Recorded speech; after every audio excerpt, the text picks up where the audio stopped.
Hello, I'm Dr. Herman, and I want to share with you something about your thyroid gland.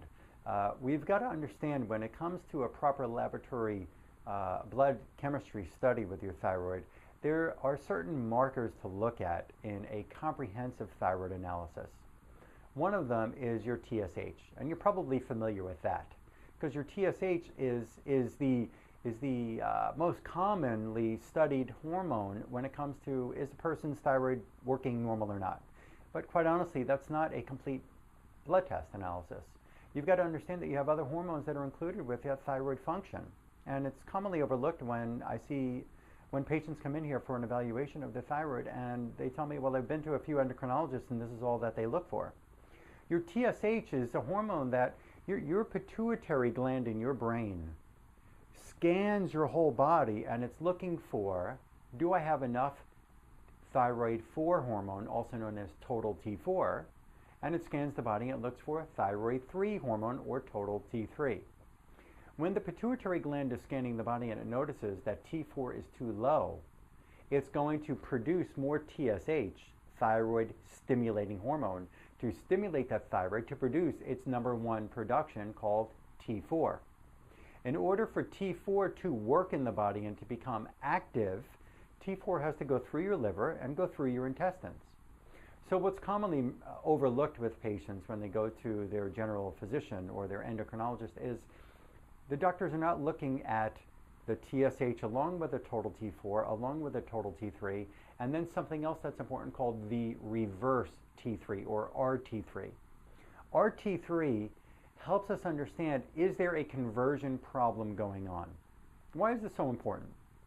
Because in order for T4 to be converted into the active, recognizable, useful hormone called T3, it has to go through the liver and work with an enzyme in the liver. And just looking at a regular blood test of enzymes is not good enough. There's other tests, specific liver enzyme tests to run. And it has to go through your intestines. If you have a faulty enzyme function in the liver and a bad intestinal lining, which I find in every single one of my thyroid and other chronic ailment cases that come into my practice, the gut is really commonly in a bad shape, is that you can't make this T3 hormone normal. So a patient then says, well, but Dr. Herman, I'm taking T3 hormones that they prescribe to me, and I still feel bad. Well, we've got to look at what is the reverse T3, what is another one called T3 uptake, which tells us about other hormonal influences on the body or hormone deficiencies in the body, like estrogen and so on. And we've got to look further into the system. And we've got to be able to read that thyroid test right, because when you look in the system, when you look at gut function, when you look at liver function, you're going to understand that you can pump up more Synthroid or more of whatever thyroid hormone they have you on, and the person's still not going to be able to function properly because the other systems that help to produce this whole orchestra of function for the thyroid hormone to become recognized by the rest of the body may not be normal. And let's take it another step further. There are some tests that I've read where the TSH is low and the T4 is low. That doesn't mean it's a thyroid hormone problem. That means it's a pituitary gland problem. Some people have a primary pituitary, secondary thyroid problem. So that tells me something else that is commonly misunderstood with general medicine, is that we've got these neurotransmitters or chemicals that help the hormonal areas, the endocrine producing areas of the brain function. And when these when these are left untreated, you're not going to have proper thyroid hormone function and expression of the body's life. So we've got to look at TSH. We've got to look at T4 and T3, T3 uptake, reverse T3. We've also got to understand how to read the blood chemistry test and not just prescribe you more Synthroid or more Synthroid or more Synthroid. Okay? So there's more that we're going to get into. And one thing I want to share with you is when you look at that TSH, commonly patients are hearing that it's all normal. Normal ranged from one laboratory to the next. I've seen patients come in where they've been down here in South Florida and had different tests run on different labs.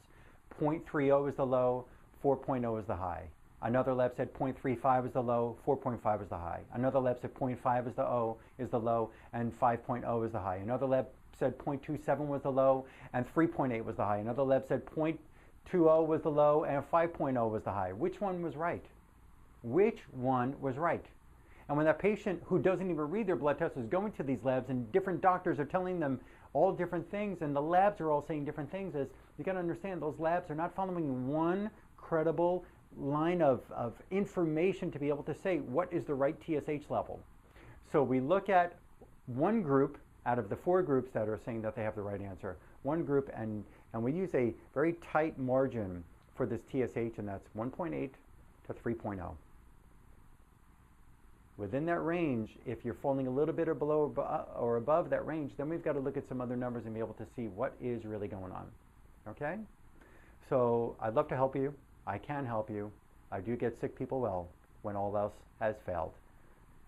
Again, my name is Dr. Herman. My number is 954-370-3100. I look forward to meeting you, and I can help you. Thank you.